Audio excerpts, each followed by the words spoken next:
Mga kamamshi, magluluto tayo ngayon ng meatballs. Ang unang gagawin natin, marinate lang muna natin yung karne, yung mincemeat. Lagyan natin ng soy sauce, salt, pepper, garlic, chopped onion, chopped carrots, chopped peppers. Tapos lagyan natin ng mantika na konti lang. Cornstarch, paprika.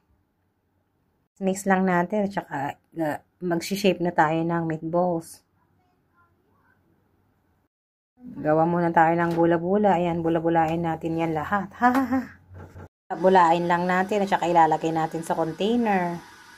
Ayan, ayan na yung nagawa ko. Nakagawa na ako ng mga bula-bula. Inilagay ko sa container. Yung mga iba, iluluto ko. Yung mga iba, isa-save ko siya. Yung ready na, mag-heat up na ako ng oil sa kawali at saka ipiprito ko yung mga meatballs. Tapos kung iprito, igigisa ko siya ng bawang, luya, at saka onions. Gagawa ako ng sweet chili meatballs. Sweet chili sour meatballs. Initin lang muna natin yung kawali. Saka ilalagay natin yung bawang. Tapos yung luya. Tapos yung onions. Ayan, pwede na, mainit na. Ilalagay na natin yung garlic, ginger. Ayan, igisa-gisa muna natin hanggang maging light brown siya. Tapos pag nag-light brown na siya, ilalagay na natin yung onions. Tsaka igigisa. Gisa lang natin. Gawin muna natin hanggang sa maging light brown. Tsaka inihalo ko na rin yung carrots para maging malambot na. At tsaka mamaya, pag nalambot na yung carrots, ilalagay na natin yung meatballs. Pero ngayon, as of now, hindi pa malambot. Kaya, ayan, halu-haluin muna natin hanggang maging light brown ang onions. At saka medyo naluto na yung carrots later on.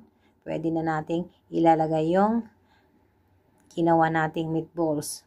At saka pala, hinauluan ko pa siya ng dried meatballs. Dried tofu. Ayan, yung meatballs na. Tapos ilalagay na natin yung mga sahog.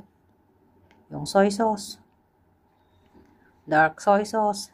Sesame oil. Sweet chili sour sauce. Ilalagay na din natin yung cornstarch. Hinaluan na natin ng tubig yung cornstarch, pampalapot. Tapos maglalagay na din tayo ng peppers. Ayan, tapos halu-haluin na. Lagyan natin ng konting dark soy sauce pang kulay para maganda ang kulay ng ating niluto. At saka huwag na natin kalimutang lagyan ng peppers para maging masarap ang ating niluto. Ayan na guys. Luto muna natin hanggang maging malapot na siya at saka pwede na. Ayan, takpan mo muna natin. Ayan. Kumukulo na. O, mag-sprinkle lang na lang tayo ng konting spring onion. At saka pwede na. Ready na.